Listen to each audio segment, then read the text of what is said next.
Hi, my name is Mike, and I'm here to read a comic. And today's comic is Superboy and the Legion of Superheroes, issue number 239, dated May 1978. This was a really fun read. This should not be a surprise to anyone who's kind of a Bronze Age fan, and they were kind of following DC.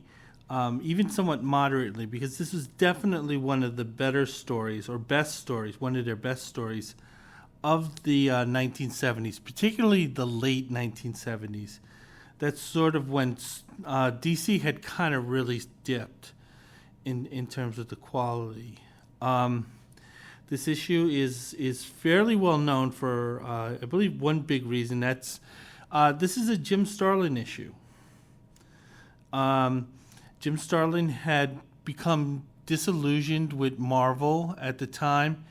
You can see it in his final work when he was sort of wrapping up the Thanos saga. If you read Warlock number 15 and you see the storyline that Jim Starlin wanted to develop and how ambitious it was, and how it sort of ended on a kind of a slight whimper with Marvel 2-in-1 King Size number 2, because the story, if you look at the story, and in between there's a King Size Avengers. If you look at that story, that storyline was really pared down a lot, and it kind of seemed like Starlin couldn't wait to get out the door, and that's sort of how he felt. Around 77, I think he wanted to sort of get out of comic books per se. He kind of worked on some novels. I remember reading one. It was kind of a zombie vampire one, and he also had done some work for DC, because as he was sort of transitioning to his new, then career, he still had to pay the bills. So he did take some work at DC. I think Roy Thomas at the time was working for DC. I got to check the actual credits and see if I see his name. And I don't. But I think Jim Starlin was working for DC at the time. Not Jim Starlin, Roy Thomas. Roy Thomas was working for DC at the time.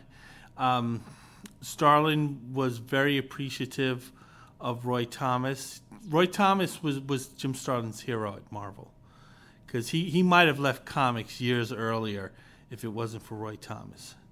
And when Roy Thomas was at DC, one of the things he wanted to do was really save or put a lot of resources into the Legion of Superheroes.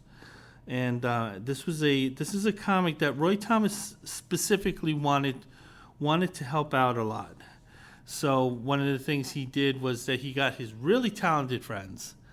Not to say that the people who were working on this before weren't talented, but he got Jim Starlin do an issue. He got Howard Chaykin, I hope I pronounced his name correctly, to do the follow-up issue. And then he had, and at this time, Paul Levitt was just starting to take over the title. So the Legion of Superheroes was going in a good direction at this time. And this is one of the highlights here. See, the cover is by Mike Grell. Doesn't really look like a Mike Grell cover, though. It looks like he did get some assistance. Mike Grell had a successful run with Superboy and the Legion of Superheroes.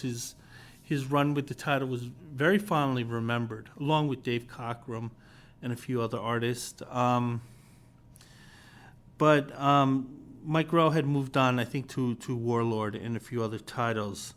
But nevertheless, he was still submitting covers for the Superboy title. We see there's one lone Legionnaire who's in silhouette, who's not facing the reader.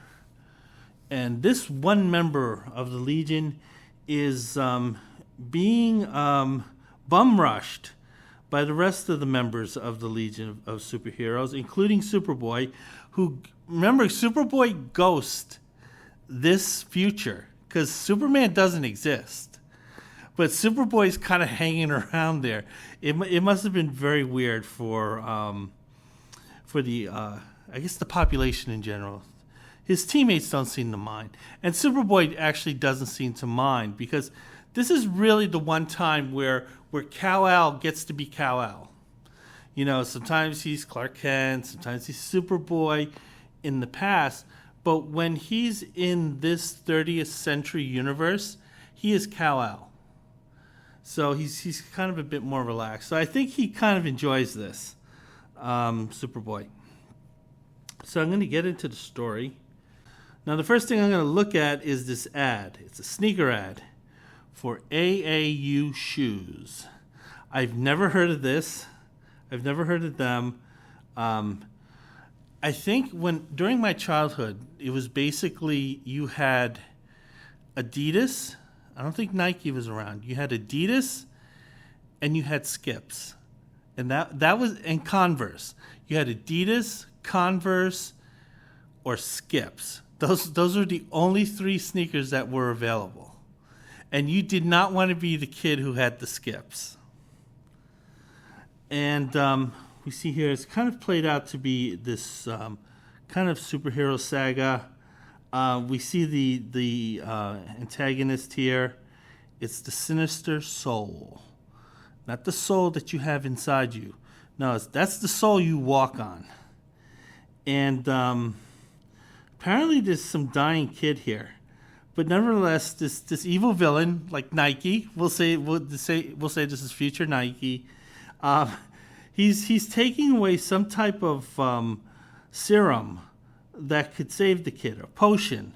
But he says, no, I have sneakers to sell. Then we see our hero. He's the AAU superstar, or Superstar, in that play of words. The hero and villain, they have a foot race here. Obviously, the AAU Superstar. He beats out Sinister Soul, who actually does say curses. And he's kind of AAU guy is kind of bragging here. He knocks him down. He has Sinister Soul like literally with his boot on his neck here, and then the Super Soul gives the kid his potion, you know, as if Nike is going to pay for the medical treatment of any of their kids. And he's saying, hey kid, you know, hey guy, you know, I'll buy your shoes once I'm on my feet. But he's probably thinking by that time that happens, there'll be Skips, so no thank you. All right, so we get into the story. The person who is in silhouette on the cover is revealed to us right here. It's Ultra Boy. Spoilers. It's Ultra Boy who the rest of the leads are looking for. And now I gave you the spoiler, so I'm going to go to the title of the book, Murder Most Foul. And the credits are Jim Starlin. Jim Starlin did the plots and the layouts. I'm sure, you know, he obviously didn't finish the job. This is a kind of a giant size issue. This is an extra large issue. So this is not just a regular edition. This is like one of those 60 cents, and you get a few more pages with it, which means the stories are longer. And drawing the Legion of Superheroes just in a regular script is kind of a difficult job because you have so many characters with so many costumes. Paul Levitt, he assisted in it. He did the dialogue, and he was also working with the plot. Paul Levitt was the regular guy on the Legion of Superheroes. So obviously he's there to keep the continuity straight. Because for Starlin, this is kind of a favor job, or kind of like one of those I would like to try it once jobs. But you know, they couldn't have Starlin like leaving any loose ends or take him away from the direction that they want to take the title from, or title 2, I should say. Joseph Rubin, he did the finish art. The art's really good in this issue. Both Starlin and Rubin did a fine job. And we see the editor is Al Milgram. And we see Ultra Boy here. and he's back on his home planet, which I think is called Remmor. I'm not 100% sure it's pronounced that way. I should have checked. I didn't, but it's something like that. And we could see that he's kind of on the, quote, bad side of town. It looks like he's in the like one of the main city's red light districts here. It kind of has the feel of the bar is it Tatooine? That's where Luke Skywalker is from. I'm not a huge Star Wars fan. I like Star Wars, but I don't love Star Wars, so I don't get the mythology correct. But I think it's the bar where Hans had shot Greedo, and Hans shot first. And it looks kind of like a really rundown, seedy place. Kind of has the feel of what you would see in Guardians of the Galaxy. And we see Ultra Boy here. He's kind of looking around. And the thing is, he's here to meet someone. And the person that he's meeting is someone whose name Anne Rye, which is sort of a play on words of Ayn Rand. Ayn Rand was a huge libertarian icon, so to speak. And she's kind of a philosopher. She came up with her philosophy of objectivism, which is loved by libertarians everywhere. This is kind of a callback to a couple of things. One, Jim Starlin was a huge fan of Steve Ditko. Steve Ditko was very famously known to be into that philosophical movement. So this is sort of I think kind of a homage to Steve Ditko, since he was such a big fan of Ayn Rand, and it really controlled his life from the 60s to when he passed away. Now, this is a strange little tribute because, spoilers, Ultra Boy's childhood sweetheart is a hoe. Hey, she was a hooah. And on one hand, I'm sure Jim Starlin was thinking, listen, I did this story, Legion of Superheroes, and I had this nice little tribute, callback, whatever, to, my favorite artist, Steve Ditko, and his philosophism. Steve Ditko might have been looking at this saying, listen, oh yeah, you named that character who is the hoe and who gets murdered. Yeah, great tribute, Jim, there. So I don't know how Steve Ditko would have taken that. But nevertheless, Ultra Boy, he is a little out of place because he's a wholesome hero in the Legion, but this is definitely not a wholesome place. This reminded me of when I was a kid, and I was like 8, 9, 10 years old, and I was walking through 1970s Times Square. And it sort of had that feel. By the way, no one ever bothered me, which is weird because I'm like this kind of like, innocent-looking white kid, walking through all this seediness of 1970s New York. And no one really bothered me. Maybe they didn't find me attractive. So anyway, Ultra Boy here, he's thinking about his life that he had with her when this is kind of like a high school sweetheart situation. Ultra Boy has been attached to Phantom Girl for a long time. By the way, Phantom Girl stars in this story. She is great. If you think about the dream girlfriend, you think of Phantom Girl. She sticks by you. So anyway, before Phantom Girl, there was Ayn Rand here. And she kind of has a beautiful, very innocent look to her.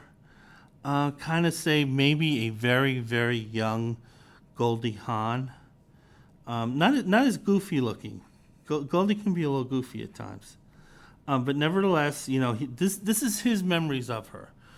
Basically being this young, innocent thing here. So anyway, Ultra Boy, he goes to the clerk. This very much looks like those Times Square single room occupancy units that I spent way too much time talking about when I did my previous DC issue, The Secret Society of Supervillains. So anyway, the same thing kind of applies here. This is a single room only. This is apparently where Anne has taken residence because, she's a working girl and she kind of needs an office. This is, what's that office company? I forgot where they rent out office units. Well, this is her renting out office units. Ultra Boy's a little surprised because he's not expecting her to be in such a seedy place. He does knock at the door, and he is taken by surprise. And he sees Anne here, and Anne, kind of introduces herself by the first name. She called him, so they obviously recognize each other. However, she looks very different. Basically, she looks like a hoe. And we see here she's kind of dolled up in kind of this very triple X way. She has a hookah here. So apparently, hey, when they legalized marijuana, they kept it in the 30th century. It was still legal. And she's here, and clearly she's much different than the young, innocent, sweet thing that we had seen on the previous page. She's trying to catch Ultra Boy or Joe up on what was going on. Apparently, Remar was not a particularly abundant planet, so it's a planet that sort of fell on hard times. It's kind of like the New York City of interplanetary DC universe, lack of a better word, gummies. So anyway, she's saying that a lot of your friends they know about your exploits with the Legion of Superheroes. They're happy that you've gotten out of this situation. Ultra Boy had gained his powers accidentally.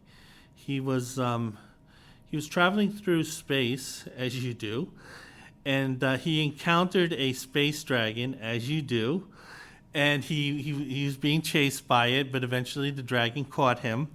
But the dragon empowered Joe here into having his ultra powers, where he has a powerful power set of 3 things, which he's like ultra good at or ultra elite at, like Superboy Montel elite. But the thing is, he can only use one at a time, which kind of a weird kind of thing when you think about it, because he has the same powers as those two, Superboy and Montel. It's just that he can only use one at a time. But apparently that's enough of a difference that the Legion was okay with it. But Anne is saying that your old friends, as proud of them as they are, I don't really see them very much, and there's a reason for that. And Anne is saying, "You understand."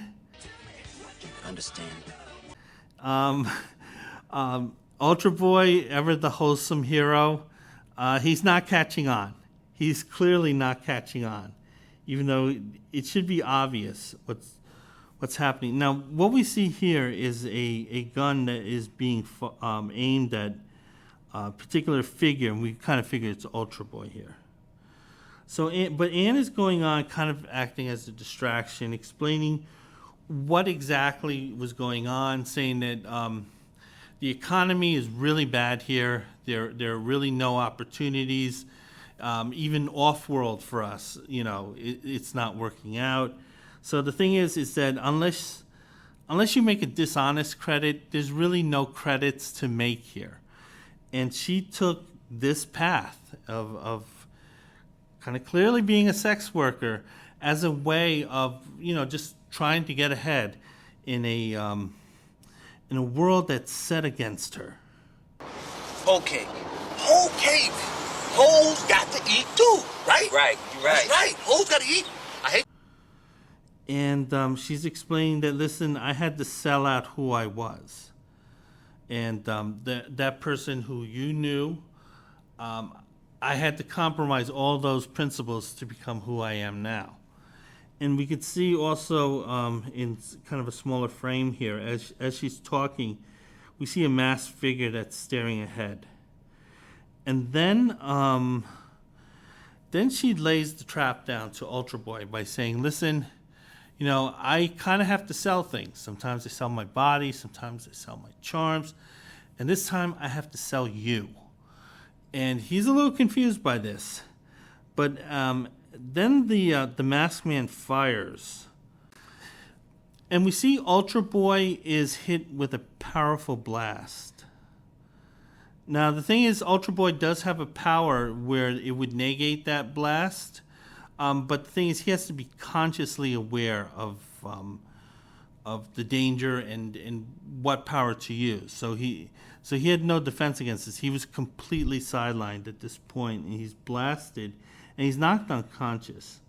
Now we see Anne, and she's discussing what's going on with the masked figure. So obviously, when she portrayed Ultra Boy, this is the guy that she sold him out to. Anne is a very hard-bitten woman here. She's not showing any concern for Ultra Boy whatsoever. She knows doing this, he's likely to get murked. And but she doesn't care at this point. That's ice water in her veins at this point. The masked figure is happy about things working out this way. She's saying, hey, Anne, you did a really good job. You did a really good job. You can hoe down with the best of them. And you drew him here, and I blasted him. But the thing is, I kind of need another body here on the floor. And this is a body you can't supply because you're going to be that body. And the masked assassin blasts Anne. Anne doesn't have these superpowers. So she was turned into tofu. What happened to Anne is what happened to the guys in the Titan submersible. And we see the masked assailant looking down on Ultra Boy and being very cryptic by saying, "Now to take care of Ultra Boy." Take a look at this one ad, not an in-house ad, standard ad. One is for Grit magazine or Grit newspaper. I never fully understood what Grit was. To my knowledge, it seems like kind of a Reader's Digest type of thing. I like this drawing of this kid where he's bored and frustrated. This is how I felt. Kind of like when you're denied so many material things that you kind of desire and that you see people around you having, and you're just holding your head wondering, will I ever get out of this poverty? And it even rubs it in here. Remember how many times you felt left out because you were broke? So, and it says, well, you'll never be left out again. So they're sort of manipulating the feelings of kids like me at this time. Underneath are some of the Clark bars. I don't remember being a big fan of Clark bars. I don't think I ever gravitated toward any of their products. I'm sure I had them, and they were probably fine. But I was kind of like the Mars kid. And here we see a full-page ad for Star Wars. Let the Force be with you. Join the victorious rebels. Well, I mean, I guess from the rebels' point of view, they're somewhat successful in that the rebels have been hanging around since 1977. And they haven't honestly done jack shit except for a few moments in the Star Wars universe. And it's funny that, there was still slavery when Princess Leia was running the Empire. Not the Empire, the Republic. So the Republic was pretty incompetent for the most part, except at being rebels, which they do, but they do it for so long. They're like rebels for, 30, 40 years? So anyway, this is also a little unusual in that obviously Marvel had the licensing to Star Wars. And that really saved Marvel. And that happened because George Lucas was a fan of Marvel's adaptation of Conan. And but nevertheless, hey, DC kids, they go to the movies too.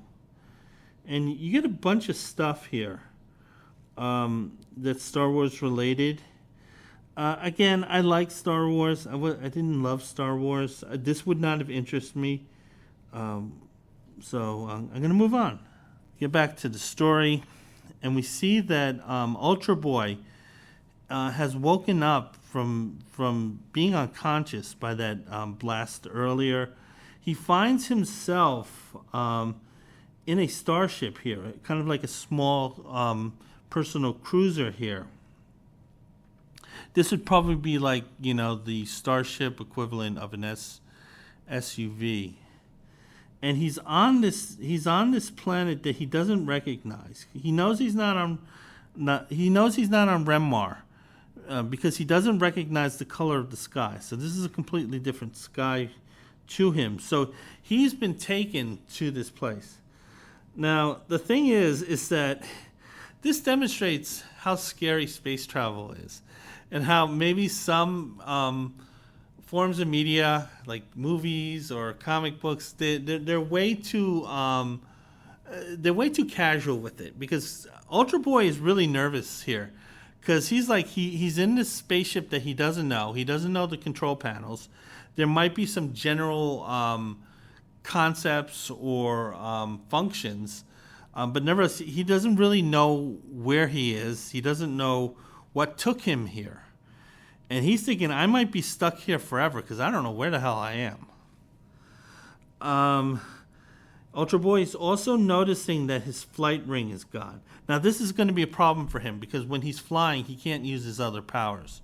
So this is a way of sort of artificially weakening him because at least with the flight ring, he can fly and use his other two powers. But here he's somewhat more vulnerable. And he doesn't know what's going on. He's kind of acting like he's in a concussion here.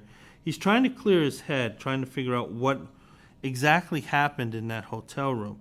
However, he's immediately interrupted with a loud bullhorn calling, "Attention, Legionnaire." Turn the page, and we see a full-page rendering here of the Legion of Superheroes. We see Ultra Boy. He's confronted with his fellow Legionnaires. He sees their Star Cruiser. He sees pretty much all the members here. There's a few that are missing. I think Karate Kid is missing. Karate Kid's missing because he had his own title. Also saw the new Karate Kid movie, Karate Kid Legends. It's pretty good. I'm a fan of the Karate Kid franchise, both the Karate Kid and Cobra Kai. The movie's a little odd in that, one, you see these kids fighting these very violent matches with really no protection. They have no headgear. They have no mouthpiece. And at the same time, you have all the parental figures who are watching these fights and kind of just rooting for their children. And they're showing more concern about the Karate Kid finishing the fight than actually him having brain trauma or something like, because he got a few kicks where, holy crap, that guy's going to spend a lot of time in the hospital. But nevertheless, I do recommend seeing it. So anyway, there's no Karate Kid. There's no Shrinking Violet. I noticed that too. And there's no Dream Girl. But I think a lot of the other members are.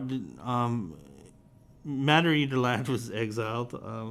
No Brainiac 5 here. That's probably the most noticeable absence. But we see Superboy, we see Timberwolf, Colossal Boy, Sun Boy, Wildfire, who is the team's leader at this point, Montel, Dawnstar, Starboy, Shadow Lass, Phantom Girl, and there's someone in the back. I can't make them out. And what they're saying is that they're telling Ultra Boy here. Ultra Boy's surprised. He's like, "Hey guys, thanks for finding me so quickly. How'd you find out that I was in trouble?" But then Superboy has to explain that the science police are looking for you. So you're in trouble in that way too. And then we see Wildfire again. He's confronting Ultra Boy by saying, "Listen, we wanted to reach you before the science police did." Ultra Boy, he's not understanding this because these guys are talking in riddles. He doesn't understand what happened because in between getting blasted and waking up, he doesn't know what happened. And Wildfire is being very aggressive with Ultra Boy here, grabbing him by the hand, wanting to know where his flight ring was. So Wildfire, okay, he's leader, but he's taken upon himself to police this dress code here, and he's saying, "Listen, this is in violation of the dress code." Now we see Montel. Montel has a very smug look on his face. As we kind of know, Montel, he kind of likes hanging out with certain members like Bouncing Boy and Chemical King and Matter Eater Lad, because again, makes him feel more powerful. He has problems with Ultra Boy because he knows Ultra Boy. Any one thing that Ultra Boy can do, he can probably do it better than Mont, or he's very close to it. So he makes Mont feel a little insecure. So Ultra Boy being in trouble like this, Mont's enjoying this. Now Ultra Boy, he kind of has to explain what happened, and basically he's going to have to explain to the other wholesome members of the Legion why he was in a hotel room with a hoe. And he's kind of not mentioning her. He said, "Listen, I kind of had to meet this girl, in this hotel room." This goddamn bitch set me up like this. Set me up, ain't that a bitch? By the way, is Phantom Girl around? I don't want her to hear this part. And then he's explaining, "Listen, I just found myself here. No ring, no memory, no nothing." And it turns out that there's another character that honestly I was not familiar with. I read some of the Legion Silver Age stuff. I did read some of them, but I didn't read all of them because it can be a little hard reading those 1960s issues. And apparently the Legion had a kind of this older father figure type mentor. And his name is Marlar. Marlar, I think that's how you pronounce it. Here on Marklar, everyone and everything is referred to as Marklar. Doesn't that get confusing? So he's kind of like the Legion advisor. It seems kind of like maybe he was kind of keeping some of the members of the Legion. There's something known in Hollywood as a kept man, and what it is that normally you have young actors who are trying to break into Hollywood, and they sort of have to be very flexible in terms of their availability because they have to take any job that's offered to them. I want my job, Mr. Jones. Bobby, I really do, Bobby. You don't act like it, Bobby. Look, each week a new emergency. You've had every disease known to man, and I haven't seen one damn doctor's note. I just look. But the thing is, they also have to live, they have to eat, they have to sleep somewhere. And it was known that there were older men who would kind of, quote, mentor these younger men who are trying to break into Hollywood. And they'd be known as kept men. If you want to see what this looks like, you can look at Sunset Boulevard. Although in that case, it's a woman who is keeping the younger William Holden. So I'm thinking maybe Marlar has that kind of relationship with some of the members of the Legion. I doubt it, but nevertheless, it's kind of speculation. This older man who has to mentor these younger men. But apparently this character was retired. But he came out of retirement because of this issue. Because, this is a serious thing. This is a member of the Legion of Superheroes being accused of murder. Now, that has actually happened before, with Starboy. But that was explained. Starboy was hanging, he stayed around while the body was getting cold. He explained the situation. It was self-defense. He still got temporarily kicked out of the Legion. But nevertheless, this is a much more sordid tale than the issue that Starboy had to deal with. And Marla is kind of explaining the background of the situation to everyone, including Ultra Boy, who, remember, was unconscious. So he needs to know, he needs this expository dialogue too. And explaining that there was the body of the young sex worker in her hotel room. She was disintegrated. We know one of your powers is your flash vision, which could do this. You were observed, going to this hotel room. We have witnesses. There are cameras there. And you're in a lot of trouble, boy. Hey, boy, you're in a lot of trouble. Now, the thing is that, by the way, the art is really good here. Ultra Boy can't explain the situation. He just says, I have no explanation. I have no alibi. I have nothing. Montel, he's kind of looking like he's enjoying this a little too much. So his insecurities are kind of taking the best of him. Wildfire is slapping the cuffs on Ultra Boy here.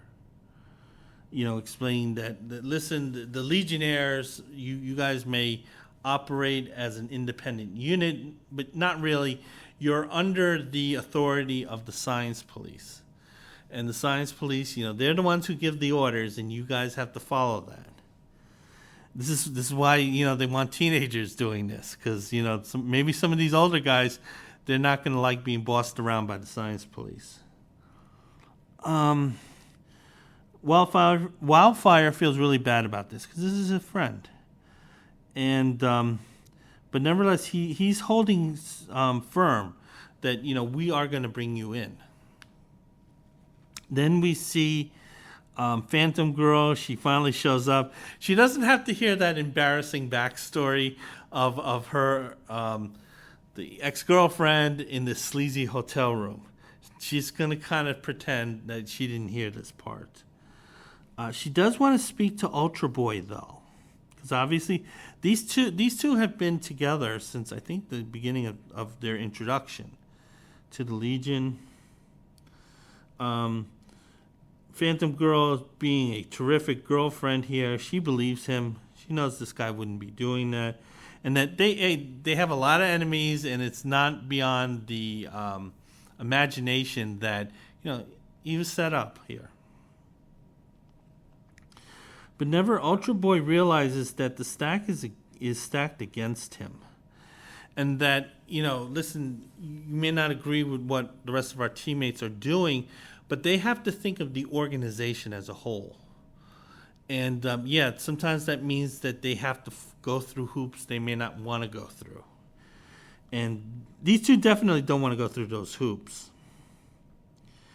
And but Ultra Boy is presenting an alternative. He's saying, listen, if I go in and I'm sitting in some jail cell in the Science Police headquarters, that's not going to give me the opportunity to clear myself. And that's something I need to think about. And Phantom Girl is reminding Ultra Boy that when they first met, Ultra Boy was framed as a criminal. And it turned out that Ultra Boy was actually pretending to be a criminal. I think he was kind of deep cover. But nevertheless, Phantom Girl, she has a thing for the bad boys.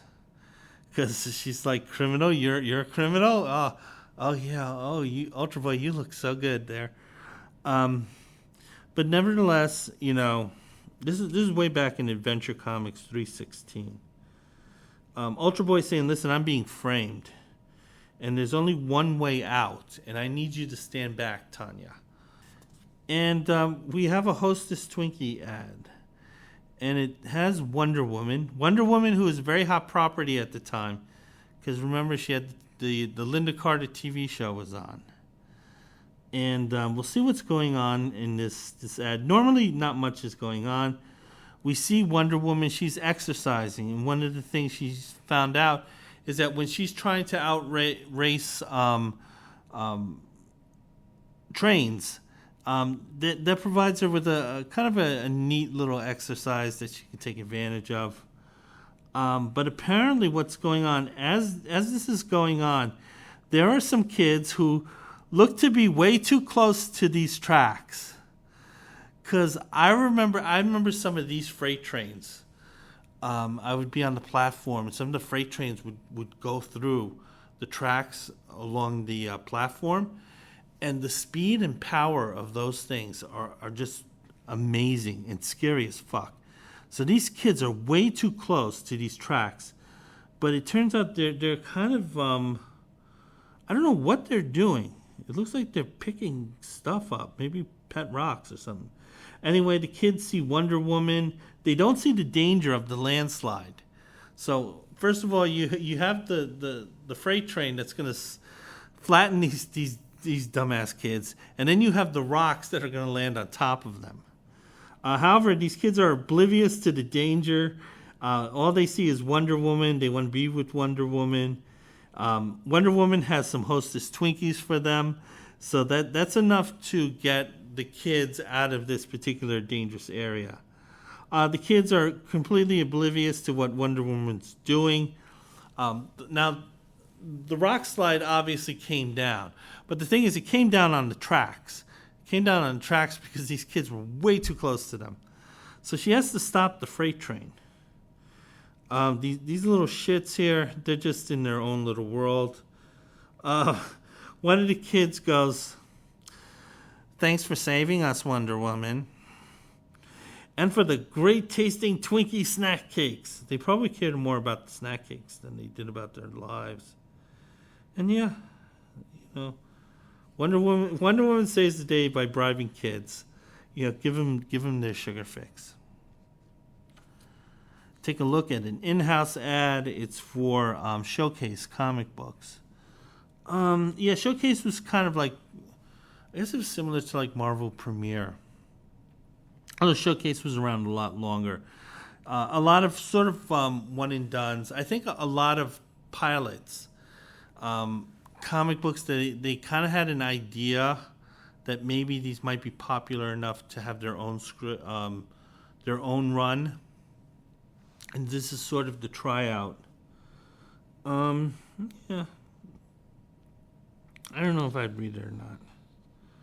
So we're going to go back to the story. Ultra Boy, he busts out. And he immediately goes after the members of the Legion. Now, he's still handcuffed here. But nevertheless, he uses his ultra powers to give a flying kick to Timberwolf, who's pretty formidable strength-wise. And he also knocks into Wildfire. So that one kick took out 2 members of the Legion. But the thing is, those 2 guys really weren't the focus of his attention. The focus of his attention was really Dawnstar.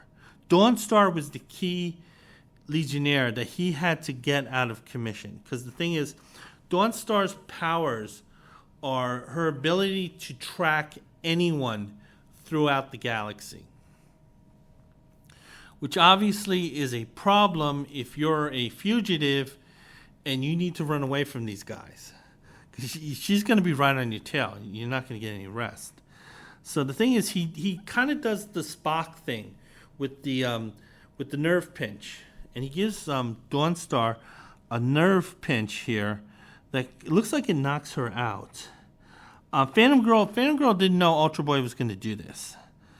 And she's obviously concerned. She wanted Ultra Boy to kind of surrender quietly and let the process run. And I guess because she figured that this would probably be more dangerous for her boyfriend. Ultra Boy, he's on the offense. The rest of the Legionnaires are still playing defense here. Ultra Boy, he's able to knock out Sun Boy. And he's also able to kind of to knock Colossus Boy down here. So again, this is 5 Legionnaires out for the count at this point. Now, Starboy here steps up. Starboy, he has the power to control gravity or mass. So he increases Ultra Boy's mass here. And the thing is that he can't use his super strength if he's using his invulnerability.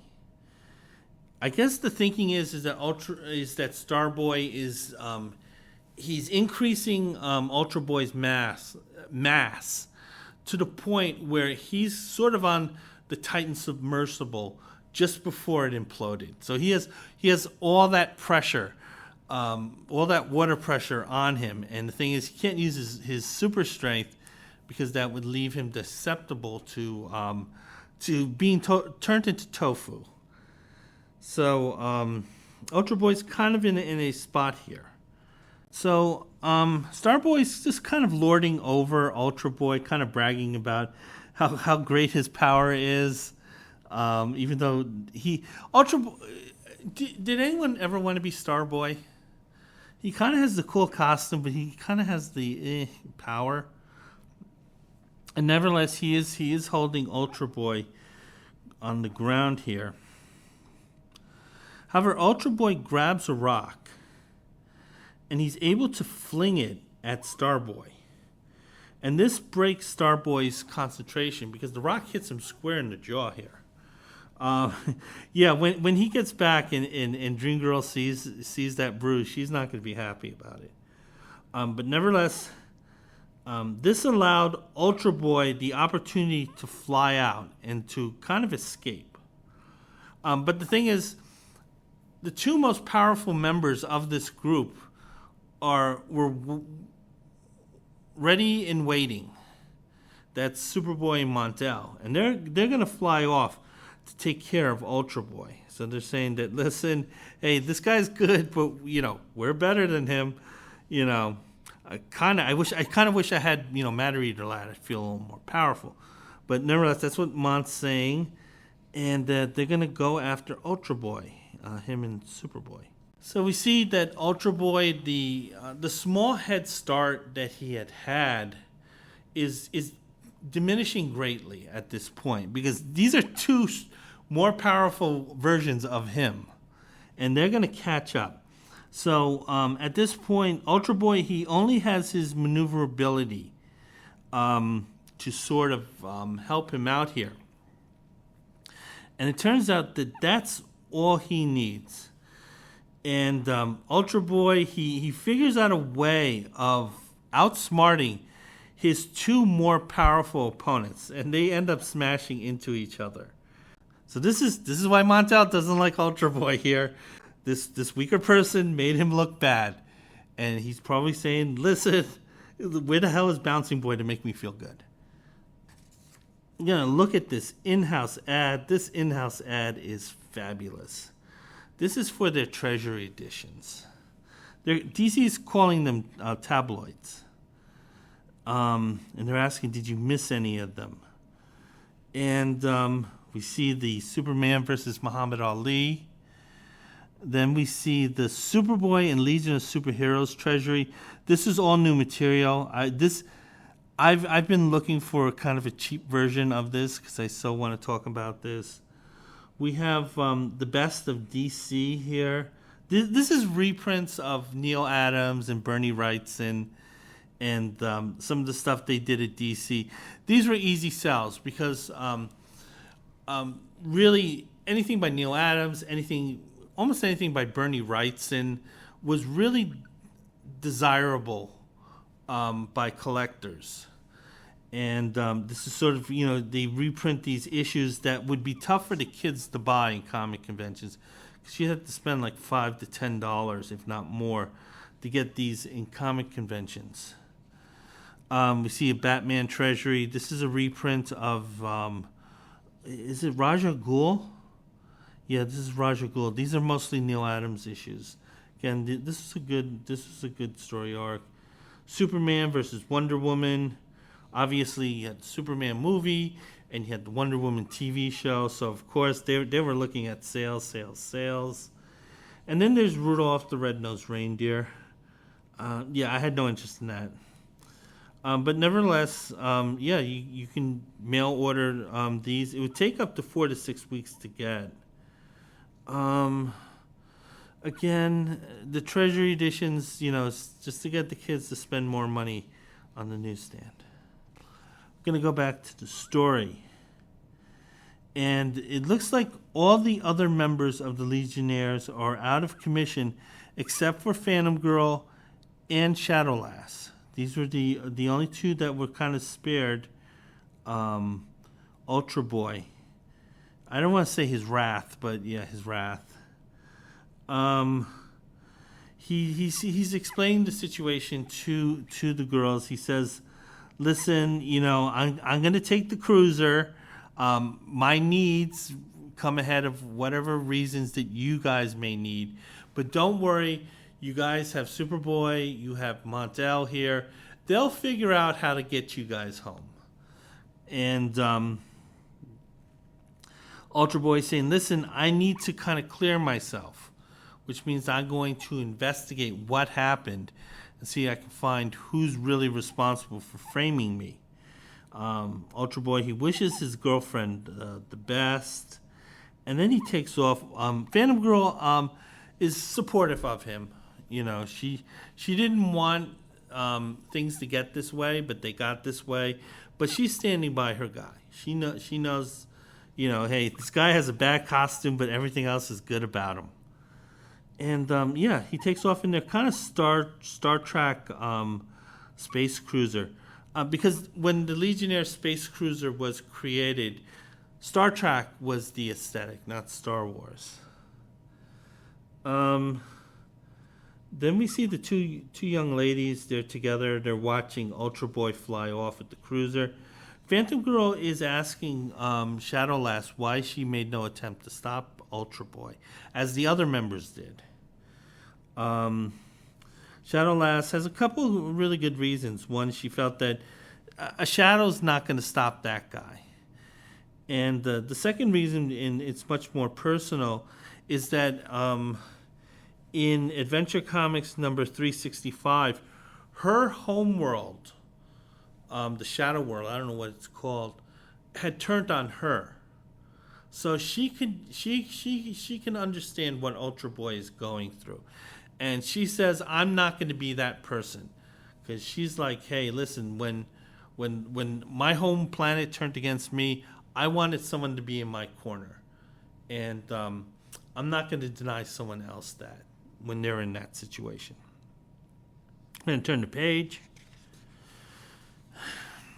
So we see the other members of the Legion. They're getting over their headaches. They're grabbing their heads, saying, "What the hell's going on?" They definitely have concussions.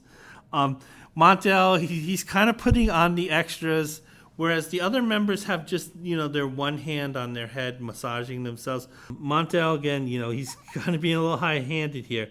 He has two. He has to make it very clear that he took more punishment than the others. Again, this is a powerful but insecure guy. And they're talking amongst themselves about what happened. Colossus Boy doesn't really agree with what Shadowlass is saying. Saying, yeah, okay, yeah, you're standing by Ultra Boy here, but that meant the others we had to get concussions because of that. And yeah, Colossus Boy, he's taking a firm stand on how they have to put Ultra Boy down, using language like he's a mad dog who has to be put to sleep. Now I think Colossus Boy backstory was that he was a member of the Science Police, so he kind of was a narc before joining the Legion. He's another guy who got his powers accidentally. I think he got it due to radiation from a meteorite that came too close to his spaceship, but it gave him the power to change his size. Shadowlass is standing by her statement, saying, "Listen, I'm not sorry that I stood by Ultra Boy, and I'm definitely not sorry you got a concussion, dude. But Ultra Boy, he deserves this." Phantom Girl appreciates this. She appreciates the fact that Shadowlass. She understands that stand by your man. And but they're concerned about Dawnstar, because the thing is, Dawnstar is still unconscious here, and Timberwolf is explaining why that she's likely to be unconscious for a while, and that there's sort of a nerve trick. Basically Timberwolf really likes Star Trek. He's a big fan of Spock. He studied the Vulcan nerve grip. Is that what it's called? Anyway, so the thing that Spock does with the pinched nerve, Timberwolf is an expert on that. And the thing is, he taught Ultra Boy that move.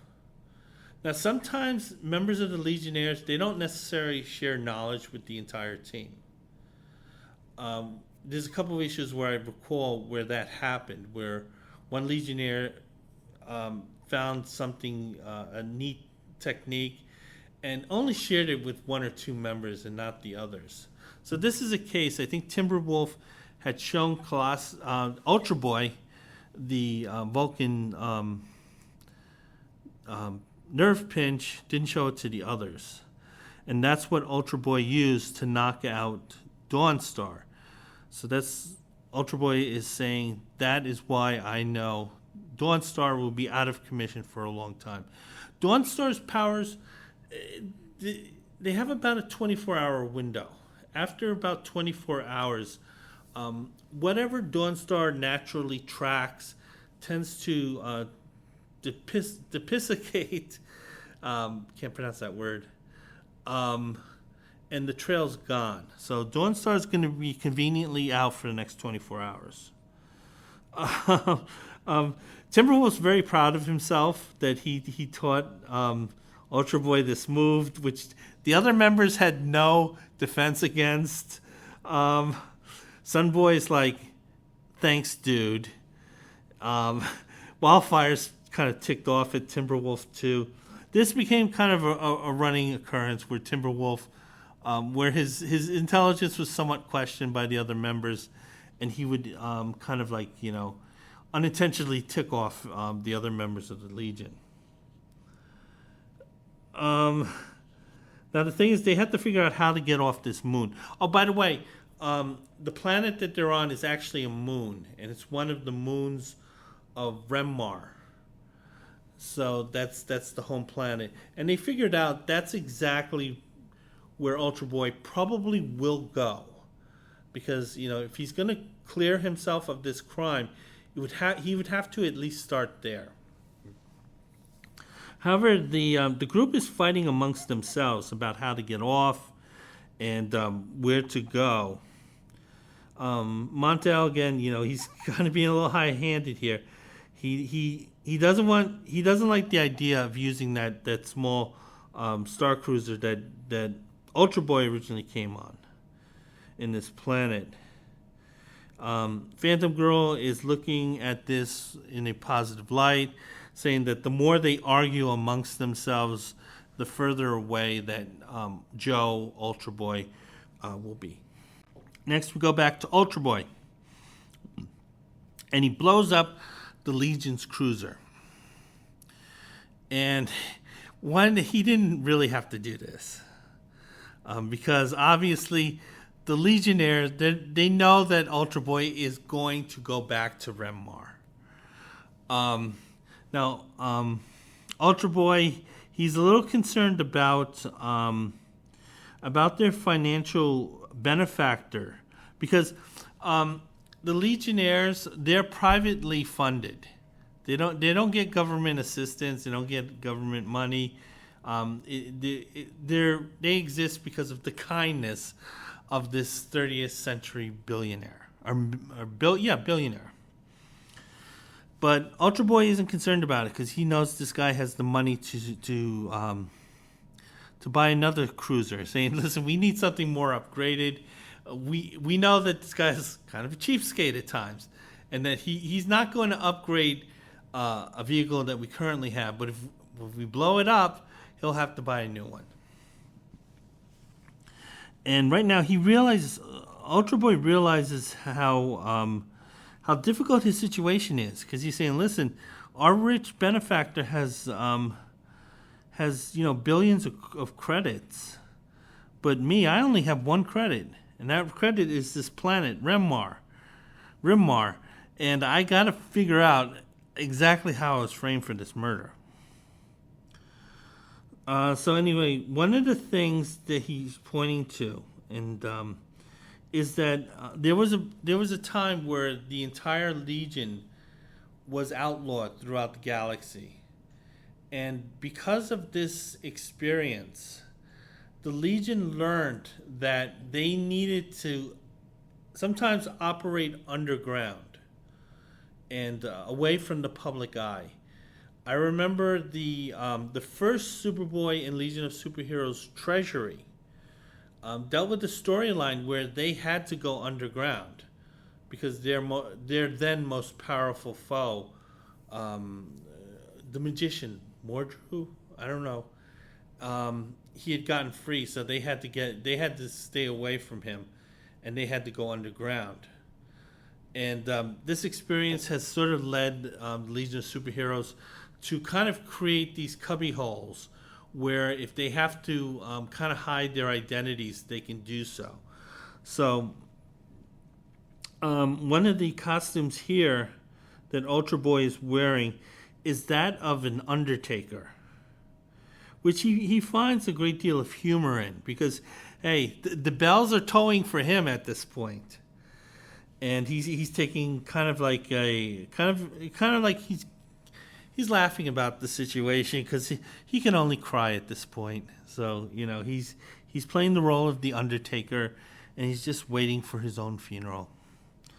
So then what happens is that Ultra Boy heads to the hotel where he encountered Anne.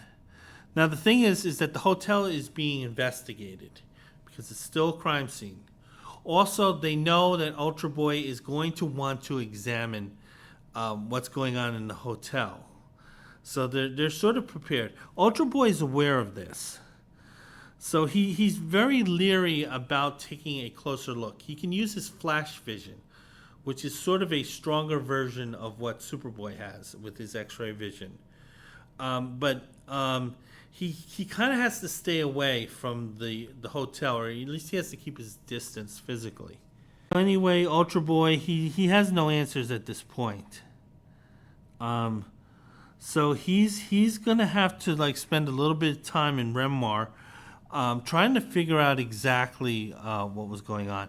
And now he may be able to go and find a bar like the one that's in Star Wars, or kind of the bars that Daredevil would frequently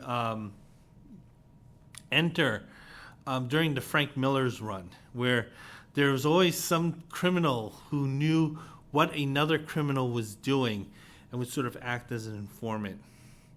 So at this point, Ultra Boy's probably thinking that he's going to have to find an informant.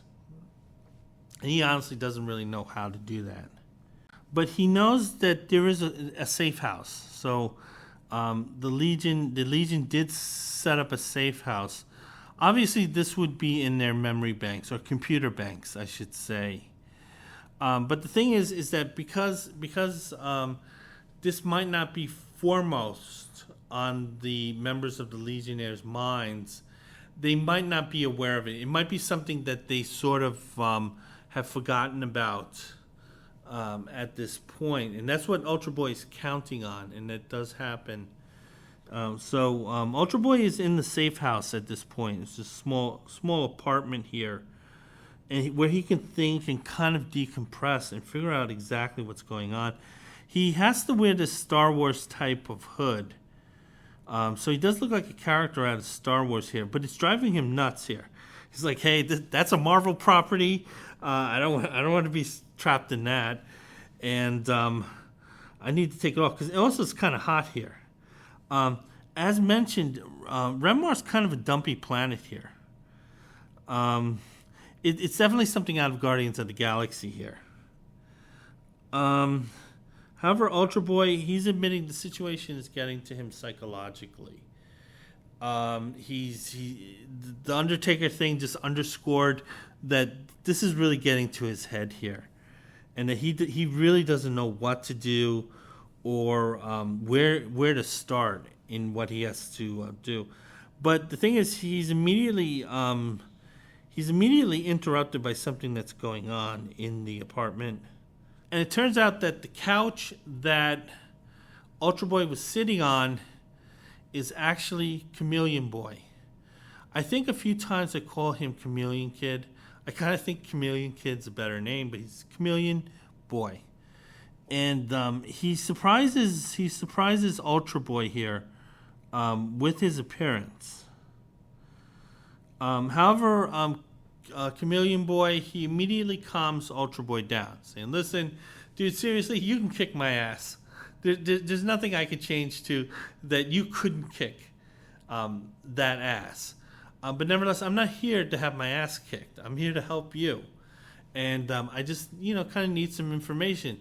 And, Ultra Boy is reminding... Chameleon Boy is reminding Ultra Boy that he's the leader of the espionage squad. Now, Ultra Boy should already know this, because we learned in issue number 228 when Chameleon Boy he had to watch Shadow Lass and Light Lass totally screw up that eavesdropping operation that he had going. I'm sure he reminded every Legionnaire about those two skeezers, and that he was the leader, and they made him look bad. But nevertheless, we're gonna move on. So Ultra Boy, he trusts Chameleon Boy because he really has nowhere else to go. He has to trust somebody. But the one thing he doesn't understand is how Chameleon Boy found out about this place. But as I had mentioned earlier, it's because he's leader of the espionage squad. He knew to look in the databanks. The other guys, the other ones, they're too stupid.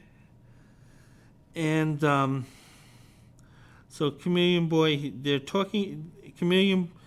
Ultra Boy and Chameleon Boy, they're talking it out. Take a look at this one ad. It's for the Slim Jim. The thing that's nice about it is this Jack Davis artwork. I love Jack Davis artwork. And here's another for a Fun Factory. Get these little gags for like $1. So anyway, we're going to go back to the story. Ultra Boy has bared out his soul. He told Chameleon Boy everything he knows. So, Ultra Boy's an open book at this point.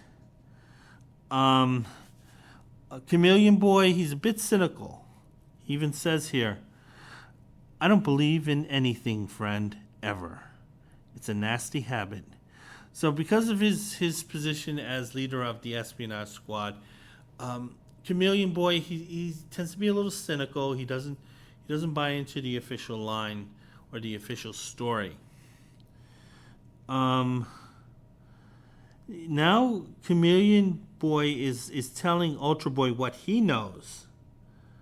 And he's saying, "Listen, there is evidence that you kind of did this. And, there's your flight ring here that I have in my hand that you did this." I forgot whether Chameleon Boy actually gives it back to him, because Ultra Boy can kind of use it.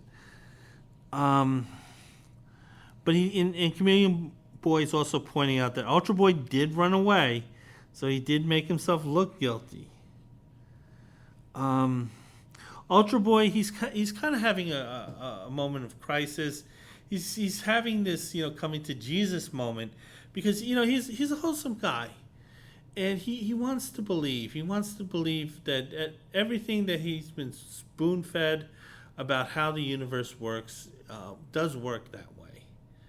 So this is kind of like going from the quote innocence of the 1950s, even though the 50s weren't very innocent, to the awakening of the 1960s, and how people became very cynical and bitter in the 1970s, which I can attest to. Holy crap, the number of angry adults I had to deal with. So anyway, the two are discussing this very adult conversation here. Ultra Boy's kind of seeking some advice from Chameleon Boy, because Chameleon Boy's sort of this is sort of like down his alley. They're talking about Marla and why Marla is suddenly coming back to the Legion after retiring. I guess maybe the young kids back in the 60s didn't want to see this dirty old man hanging around. And Chameleon Boy, he's saying, listen, he's getting youth treatments. So that's why he's coming back here. So maybe the youth treatments are affecting Marla's judgment, where he's becoming very harsh and not giving Ultra Boy the benefit of the doubt. Or, maybe Marla's under some type of emotional control. But nevertheless, Marla is very interested. This is the senior advisor. He's very interested in seeing that Ultra Boy is captured. So he has to So Ultra Boy realizes that they're all very motivated into capturing him. And the thing is, Chameleon Boy, he's bringing up the fact that if someone framed you, it looks like an inside job.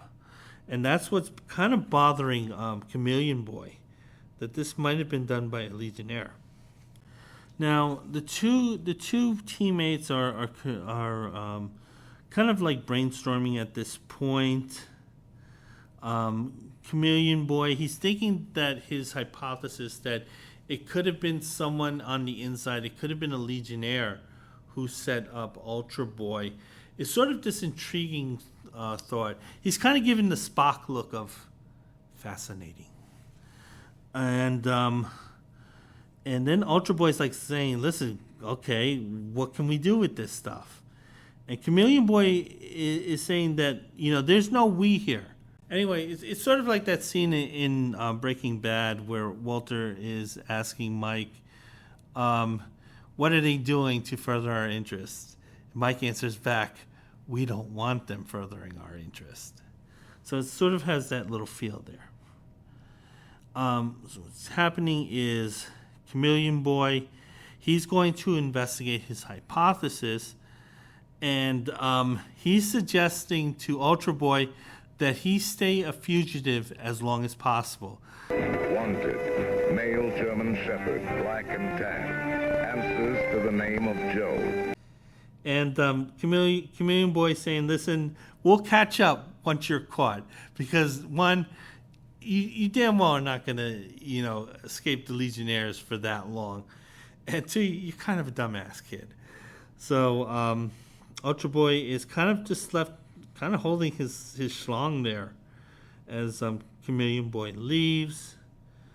And it turns out that there is a ship hovering over the planet.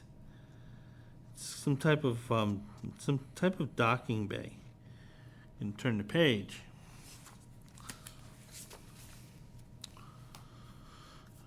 Oh boy, this is a long one. As I mentioned, this is a long issue, so kind of strap yourself in. You see on kind of that Deep Space Nine space platform, we see the rest of the members of the Legionnaires. They're sort of recuperating, and they're also kind of planning on what to do with Ultra Boy. They're already at the planet Rimar, but they're in orbit, and they're just thinking about what they can do to track down their wayward Legionnaire member. And you see there's a little bit of a debate here. Dawnstar is still somewhat out of it. So she's too disoriented to use her tracking powers to find Ultra Boy at this point. Superboy is mentioning that he's not surprised that Dawnstar was treated so shabbily. So Superboy's kind of saying he was a little too rough on this chick. And Montel ever, having the need to put down anyone who kind of makes him feel insecure. He's saying he puts an awfully high price on his skin. We'd better be careful, or else he'll total this ship too. I never trusted that kid. I never fucking trusted him. Again, he said, this guy, he's not like Bouncing Boy or Matter Eater Lad. Cosmic Boy, who's pretty powerful himself, even though he has this horrible outfit. He looks like he's wearing kind of this weird cocktail. The top kind of looks like a cocktail waitress in a strip joint. But he's saying to Montel, "No way, Montel. That's not why I brought it here. This baby's going to be the ship that brings him back." So basically he feels Montel's kind of like, listen, we need to take care of this. Understand? Understand. And, Cosmic Boy say, no, I don't understand. We're taking him alive. Marlar, he breaks in. He's saying, it better be Cosmic Boy. Our time is running out. We have to get Ultra Boy behind bars. That older guy, he wants that young kid behind bars. Now, Superboy or Kal-El, because he can be Kal-El in this timeline. He doesn't understand why Marlar is so aggressive in his desire to catch Ultra Boy. Obviously, this is of high importance, but Superboy feels that Marlar's being a little too bloodthirsty here. So then Marlar says, "I'm his friend, Superboy, his special friend. But there are factions in the United Planets that distrust the whole idea of a legion of superheroes, and that will use any excuse to try to destroy this fine organization." So Marla is sort of seeing himself as a guardian or a protector of the idea of the Legion of Superheroes, because, again, it seems like there are some planets who kind of disagree with this concept of these very powerful teenagers, going in and being a law unto themselves, or at least a kind of a unofficial law. Again, the Legion is a competent version of Doge. Doge had all those 20-something, computer geeks who are making these, decisions that they shouldn't have been making because they're not qualified to make, but they certainly thought they were qualified to make. So yeah, he's being the voice of reason, Marla here, but nevertheless, Superboy is still saying, listen, dude, you should still kind of give this guy the benefit of the doubt amongst us. Now, publicly, I know you have to take this position, but nevertheless, can you show a little bit of concern for Ultra Boy the person? Give him a little bit of slack, maybe the benefit of the doubt that maybe this is a setup. Then Wildfire breaks in. Wildfire is the leader of the Legion at this point. It turns out Wildfire was already making decisions as this debate was going on. And one of the decisions he came to was the fact that they're going to have to find Ultra Boy without Dawnstar's help. And they're going to have to check Renmar because, again, that if he's going to clear himself, he has to at least start there. So what they're going to do is they're going to fly to Renmar to track down Ultra Boy. We see here that some of the members are very concerned. One of them is saying, "Don't worry, Wildfire. We'll be there in plenty of time. But hopefully not for a lynching." I got the feeling that it's Cosmic Boy who had said this, because Cosmic Boy was not really as worked up over this as the others were.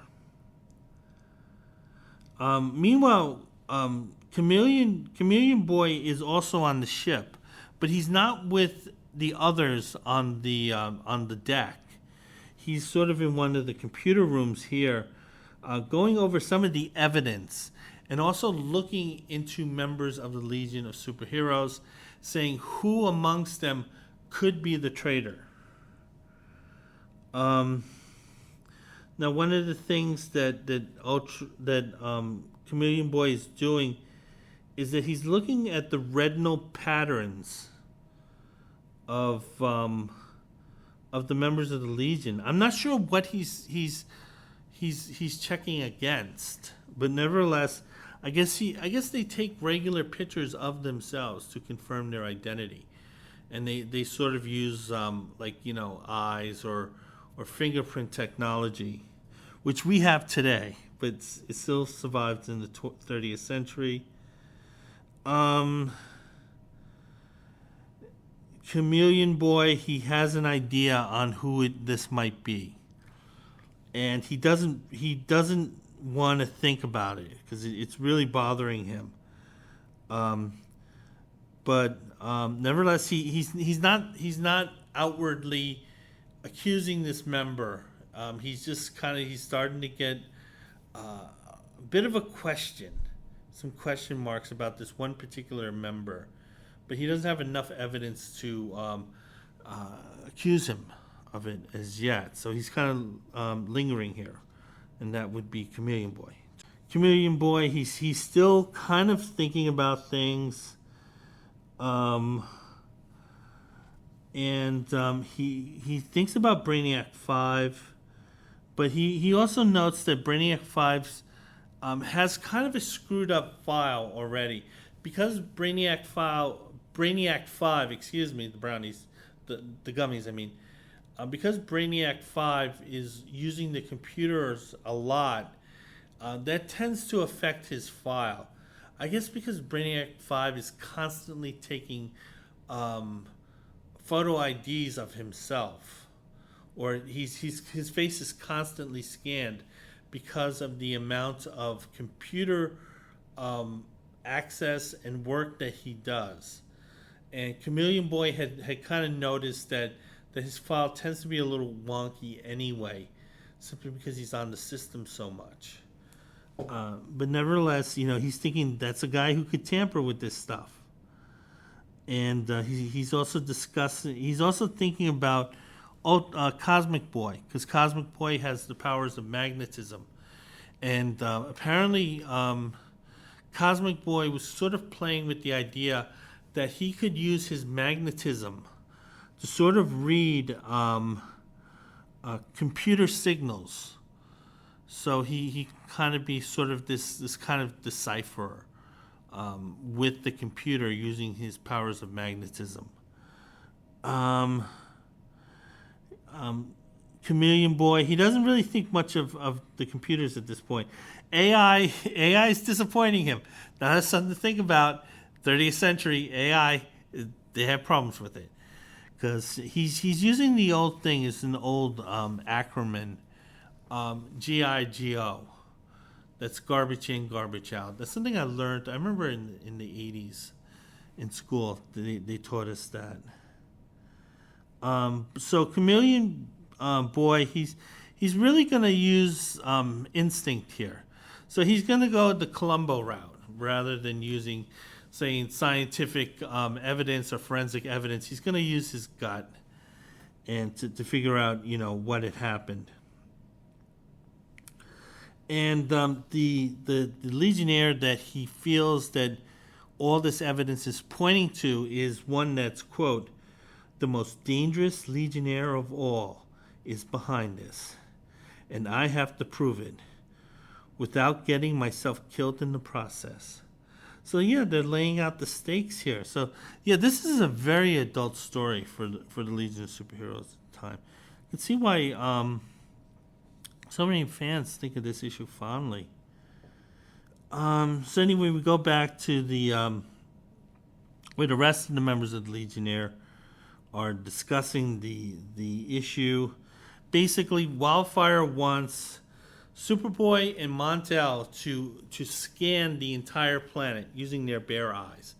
So they're in orbit, and they're scanning the entire planet.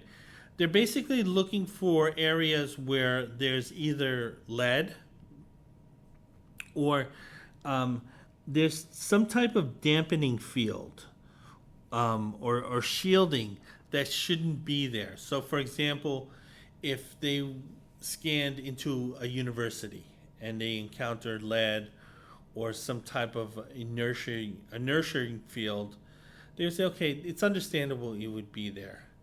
But if they find it in kind of this crappy housing project, they're like, hold it, it shouldn't be here. So we need to investigate that. And that's what's going on. And meanwhile, these two guys are not enjoying this. Superboy, I think in his first encounter with Ultra Boy, he was undressing him. I think that's kind of how Superboy enjoys using his powers. He's not going to enjoy this this job where they have to scan an entire planet. Montel doesn't enjoy this either. So nevertheless, they're doing this for hours, just scanning and scanning this planet. Their superpowers are the only things keeping them up mentally. However, after a few hours, Montel comes across a shield that shouldn't be there. And it's in the same city as the hotel that Ultra Boy was at. So it makes sense that this is where they should look. But it turns out that Ultra Boy has been doing some scanning himself. He found out that the Legionnaires are in orbit, and he saw what they were up to, and then he recognized that the two of them, Superboy and Montel, they found him. And Montel, and that's not Montel, Ultra Boy here, he plans his escape. He knows that it's not going to go well for him if he stays in this dumpy apartment. And what Ultra Boy does is that he jumps into the air, he slams down into the floor, which I used to do as a kid. And this part I didn't do. He crashes through all these ceilings. So this looks like a 7-story building here, and he crashes through all 7 stories here. Really nice artwork, nice layout here. Ultra Boy, he goes through the sewer system. He's thinking that if he can kind of go through this kind of maze of undesirable infrastructure in terms of actually exploring. I don't think, not many people want to explore a sewer. But that's where Ultra Boy is trying to make his escape from. He goes through this maze. It's similar to issue of Batman, issue number 251, where Batman is tracking down this young thief. And the young thief is making this big display of how much he doesn't want to be caught by the Batman. He's going through sewer pipes, going through this and that, and he thinks he's in the clear, and then Batman just grabs him by the shoulder. This scene is very similar to that. Now, Ultra Boy, he thinks that he got away, and he's immediately attacked by Timberwolf, who's one of the faster, stronger members of the group. Ultra Boy, he is trained with Timberwolf a lot. So and Ultra Boy, he's putting his Mr. Miyagi training into use here, where Timberwolf was Mr. Miyagi, but nevertheless, he's Ultra Boy is Danielson, but this is the version where Danielson wins, and Ultra Boy knocks out Timberwolf here, and he's saying, "Sorry, dude, I really hate belting you full force like this." But I gotta do it, dude. The other members of the Legion, they're going after Ultra Boy. We see Wildfire. Wildfire, I don't know whether Ultra Boy has his ringer back or not. Oh no, he doesn't. He's using his flying powers. That made sense. The ring is probably has a tracking device. So the thing is, Ultra Boy at this point has outmaneuvered Wildfire, and he's using his flying powers, which means that he's vulnerable to attack here, and he's belted full force by Colossus Boy here. And the thing is, we see Ultra Boy. He's thinking out loud, because remember, the heroes think out loud. The villains talk to themselves, and Ultra Boy is thinking out loud. Phew. Just missed that energy bolt by inches. And since I'm using my flying power, it might have roasted me alive. And then Colossus Boy says, well, I'm sure glad it didn't, Ultra Boy, because it gave me the chance to do this. And he just belts Ultra Boy here. Ultra Boy, he's not knocked unconscious, but he's impressed with that punch. He said, wow, dude, I really felt that. That was really dramatic. I felt the pain, and I felt the drama. Ultra Boy, he grabs the edge of this of the rooftop here, and he's using his super strength because he's not flying at this point, and he throws the rooftop directly into Colossus Boy's chest. So Colossus Boy is knocked unconscious here at this point. Now it's Sun Boy's turn, and he's blasting Ultra Boy here. Again, he's very vulnerable because if he's flying, he's kind of like more or less a regular person. Sun Boy, as powerful as he is, not necessarily the toughest Legionnaire around, because you kind of just slap this guy and he's unconscious. And he knocks Sun Boy unconscious, and he takes Sun Boy's Legionnaire ring. So maybe they don't have a tracker on it, because Ultra Boy here, he needs to fly and do something else too. And he's apologizing to Sun Boy, who's completely unconscious here though. And I don't need to look at this ad. So anyway, we go back to the story. And now Ultra Boy, he has to encounter Superboy and Montel. And the first meeting went well for Ultra Boy, but this rematch isn't. Ultra Boy is able to hold his own. As long as he can isolate these two, he feels that he probably has about a 50-50 chance. And he does, because he can fly because of the flight ring that he got from Sunboy, and he can use his other two powers without having to toggle into his flying powers. But the thing is, he has to keep these guys off balance. That's really tough, because when he's fighting one, the other is getting ready to set up. So Superboy here takes a really, really powerful left here. Probably a left jab, I should. It's not really a jab. He just throws a left here. But that Montel, he hits Ultra Boy with the right here, overhand right, and he's saying, "Listen, you're running out of choices, dude. The math ain't mathin'." Superboy, he gets into the action. He belts Ultra Boy. Montel is ready to grab Ultra Boy. The two, Superboy and Montel, they have Ultra Boy in their grip, and they both hit him simultaneously. So at this point, Ultra Boy is out of the game. So then everyone is back at the Legionnaires' headquarters, and Ultra Boy, he's enchained at this point. His head is covered, so he can't use his flash vision. His hands are covered, so he can't use his ultra strength to grab anything. In Superboy issue number 205, that's another issue where Ultra Boy was. He found himself imprisoned by the members of the Legion of Superheroes. So they have ways of binding their own members should they have to do it here. Wildfire is it's taking a very hard line with Ultra Boy here. saying, listen, I can't wait to turn in this scumbag to the science police. And again, Superboy here is sort of being the voice of reason, saying, you seem to be really hyped into giving up your teammate. You've already found him guilty here. And that dude, frankly, isn't a good look for you.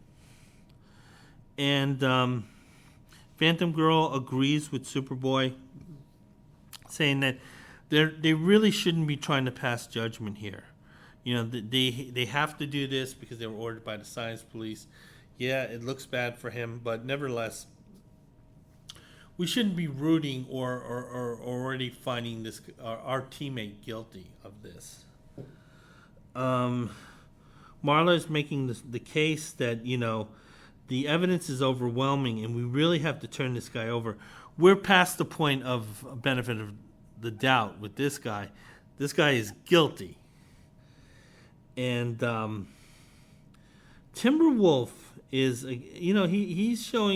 he's questioning this action, this rush to judgment by Marlar. But Marlar, he doesn't care. He's saying, listen, it's up to the courts to decide, the Trump courts. And I'm sure he'll get a fair hearing. However, there's a voice that shouts out, no. I don't have to look at this in-house ad. Take another in-house ad. This one's kind of funny here. We got this one for a hovercraft. You can float on the air. And apparently it can lift 200 pounds. God knows how many kids probably screwed themselves up physically with this thing. Apparently it's a vacuum cleaner, it says. So the kid can sort of use the vacuum cleaner as kind of like a lawnmower. There's a few ads for some early comic book back issues. So anyway, it turns out it was Chameleon Boy who had shouted out no. And that he actually does have proof that that exonerates Ultra Boy here. And Chameleon Boy saying that, listen, Ultra Boy was the victim of an imposter in our midst. There's somebody here who framed him, but it's not an actual member who framed him. It's an imposter who is acting as a member of our team. That makes any sense. It should. It's not that hard. So anyway, Chameleon Boy, he's being very dramatic here. He's kind of drawing out, pointing to the imposter. He wants to make sure he's getting maximum drama here. When you're Chameleon Boy and you are like a mid-level Legionnaire member, when the spotlight's on you, you take advantage of it. It's sort of like those episodes of Star Trek where McCoy is the hero of the story. There were very few of those, but when he was the hero of the story, Forrest DeKelly, he made sure that his acting effort was seen. And finally, after the appropriate amount of drama has been reached, Chameleon Boy points to Wildfire as being the imposter. Wildfire, upon hearing this, immediately strikes out against the other members of the Legionnaires. Wildfire is not saying anything. He's striking out immediately. Chameleon Boy is saying, this is a robot. This is not the actual Wildfire. And this guy, this imposter, this robot imposter, is looking to murk us. Now we see the Wildfire imposter. He is striking out against the members of the Legion. Even though this is an imposter, Wildfire is a very powerful member. The other members are feeling it. Montel's definitely feeling it. Timberwolf, he's feeling it. He's letting these guys, hey guy, I'm an elite member for a reason. And some of the members of the Legionnaire, they're noting that once the robot imposter was revealed, he kind of clammed up at this point. Superboy is kind of hypothesizing that the robot doesn't want to give up any type of passive clues to the identity of who sent it. So the robot's probably obeying its programming to be quiet once it's been exposed. However, Superboy, he uses his heat vision full force against the robot because it's been confirmed it's been a robot. And it's kind of like gonna melt. It's gonna melt it down to its circuits. Turn the page. And we see the robot. It is a robot. Wildfire exists in a containment suit because he's nothing but pure energy at that point. But here we could see that it's clearly a robot here. And Superboy, Superboy being a little morbid here, is saying, "Hey, I protected the head because I want you to have it as a trophy. You deserve this trophy." Chameleon Boy probably a little creeped out by how seemingly bloodthirsty Superboy is saying, no. I don't want the head as a trophy. I want the head as evidence because the head here might have something in its memory banks that could be useful information. So basically, Chameleon Boy, he had seen Alien, and he saw what Ripley did to Ash when Ash was exposed as a robot. Writers of Alien, you probably stole this from the Legion of Superheroes, you hacks. I can't lie to you about your chances, but you have my sympathies.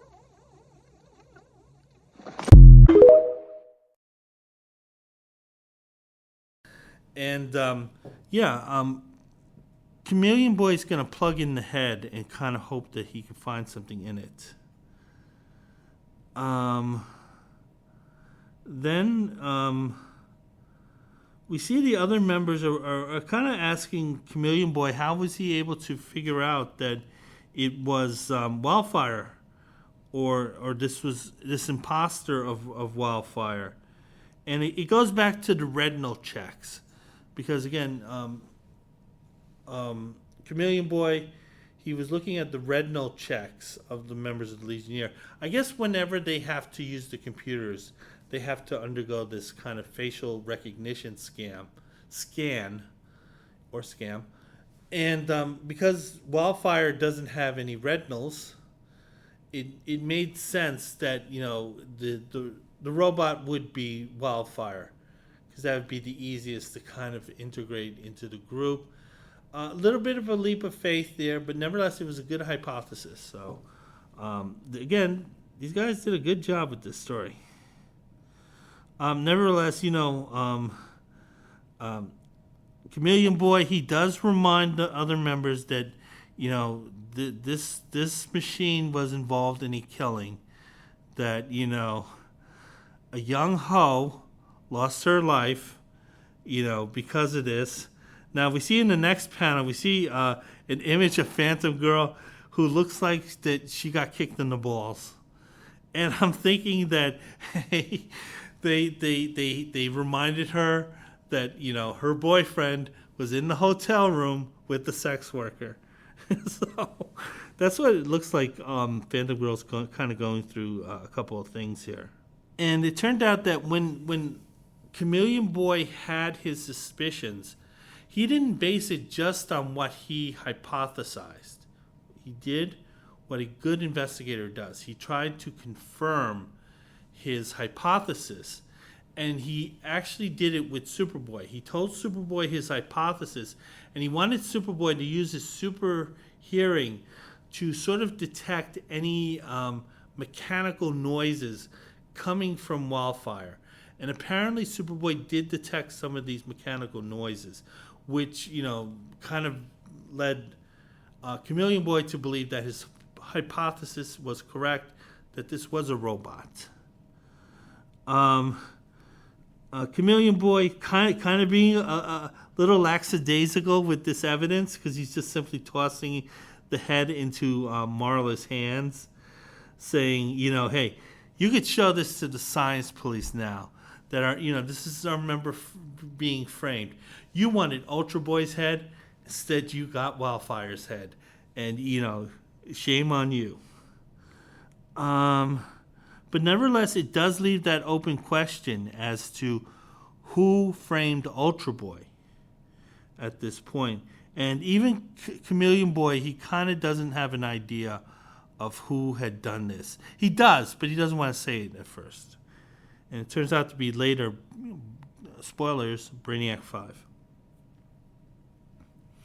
Now, Timberwolf, being a dumbass here, is saying, listen, why do all that, work stuff? Why don't we say the case was solved? It was an imposter pretending to be Wildfire that was a robot. We're not going to look into actually who sent this imposter in. We're not going to check who was able to create a robot that was so believable that we thought that this was our Wildfire. And, hey, dude, seriously, look beyond what you can just see here. Marla is apologetic to Ultra Boy for that hard stand he took. Ultra Boy doesn't want to hear it. He got betrayed by this older, this older man. This is when the puppet cuts his strings. And he says to Marla, haven't you got to go to the science police or something? So he's not very forgiving here. And we see Phantom Girl, she kind of looking a little like Cher, kind of like not really wanting to talk about this subject anymore because it's causing her to have questions, different questions than the others. Ultra Boy is very appreciative of Chameleon Boy and his efforts, and he's really happy that Chameleon Boy kind of believed him. I have to say the art is really good here. It kind of has an independent art feel to it, but it's very strange. Some of these characters actually do look like they're 14 and 15 years old. Chameleon Boy, Ultra Boy, even like Phantom Girl, they actually do look like they're 15 years old. And I don't have to look at this ad. It's the potato gun. Turn the page. I guess kind of we'll look at the in-house part of this full page ad. It's for direct currents. This is what was going on in the DC offices, the news. They wanted to create kind of more of a closer bond with the creators and with the fans, because they knew Marvel. One of the things that Marvel was really good at was creating a bond with its readers. Let's see. Take a look at DC's new monthly newspaper, latest DC news, advanced look at what's coming up, some of the special projects. You get a poster. Yeah, I don't think I remember reading some of the Amazing World of DC's. I didn't really care for it. I didn't think it was well written. I didn't think Voom was well written either, to be honest. Okay, so we're heading toward the end of the story here. We see Ultra Boy and Phantom Girl. The two are getting closer. Phantom Girl, who is just a great member. She's just a great girlfriend. She really stood by Ultra Boy here, and he really appreciates it. And he realizes he hit a home run. He realizes, hey, if I had stuck with Anne, maybe I'm getting porn star level intimacy with her, but nevertheless, I knew that you would be behind me. And the two passionately kiss. Then it turns out the masked assassin who was in the hotel room earlier, apparently he was the mastermind of this. So he wasn't just, say, a henchman who was sent on a mission. He actually is the guy who, hands-on, tried to frame Ultra Boy. He's very unhappy here. We see green and yellow, which is kind of the little bit of a hint who it is. We also know that Brainiac 5 doesn't show up. We also know that Shrinking Violet doesn't show up. So if someone at DC was called on it, they say, hey, listen, there were a few members missing here. Karate Kid wasn't around. He was hanging out with Ralph Macchio. So anyway, the assassin is making it clear that he'll be back. And he's talking about destroying the entire universe. So, yeah, I think this storyline got resolved around issue 251 or so, I think. Because it was exposed that it was Brainiac who had a mental health crisis. And that was who was behind this. So that's the end of the story. They tell you the next issue is The Man Who Chained the Legion. Which was a good issue. It was a pretty good issue. Howard Chaykin is working on it. Terry Austin is working on it. And yeah, so they put a lot of talent behind the Legion. Okay, gonna take a look at the letters page. And there is a Legion outpost extra that I'll look at kind of briefly. I'm going to take a look at the first letter. It's from Judy. The Legion of Superheroes had an unusually high number of female fans. Comic books were not female-friendly for the most part. They knew some girls read it, but their attitude was that it's a boys' club and that they should focus on boys in terms of, who's really their market. But nevertheless, because the Legion had a lot of female characters, it did have a female fan base. Judy is happy with the direction that the title is going in. The issue that she's talking about, 234, was written by Jerry Conway. Jerry Conway was spending a little bit more time kind of fleshing out some of these characters, and Judy appreciates it. And Judy's also asking about Mike Grell. They always took issues. They always took letters asking about Mike Grell. Mike Grell, they're saying, is too busy, but they plan on bringing in a new art team soon enough. And they're happy that Jim Starlin did this issue. Okay, the second letter is by Ed. Ed really wasn't happy with that issue. Felt that there were a lot of things that were done already, and that Jerry Conway, good writer, but nevertheless, he was sort of recycling stuff that they had seen before. Let's see. Yeah, he's also saying that Jerry Conway had written the Legionnaires as them kind of being kind of dumbasses, saying that he wasn't impressed with their leadership skills, and that they needed Superboy to bail them out, so Ed didn't really like that. He's also bringing up Karate Kid, not the movie, the comic book. Okay. And there's an extra Legion outpost, and it's basically about Chameleon Boy and his powers and how they work. And this was written by Mike Flynn. Mike Flynn was a super fan. He was one of the kids that actually helped bring back the Legion of Superheroes. What had happened is the Legion had fallen out of favor with DC in the mid-'70s.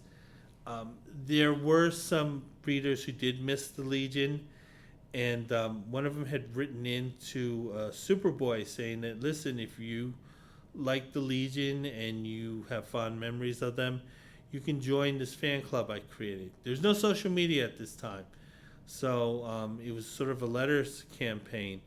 And very similar to how Star Trek was saved, the original series was saved through a letter campaign. The Legion was sort of saved through a letter campaign because it turned out there were a lot of readers who enjoyed those Legion superheroes and their stories. And the Legion of Superheroes was still around, but they were kind of malingering. They were kind of an afterthought. They were kind of floating between various comics. Sometimes they'd appear in Adventure Comics, in reprints. Sometimes they would appear in Action Comics. And Mike Flynn was one of the guys who kind of got DC into bringing back the Legion of Superheroes. And that's about it. And that is my review of Superboy and the Legion of Superheroes 239. And I hope to have more reviews up soon. Bye.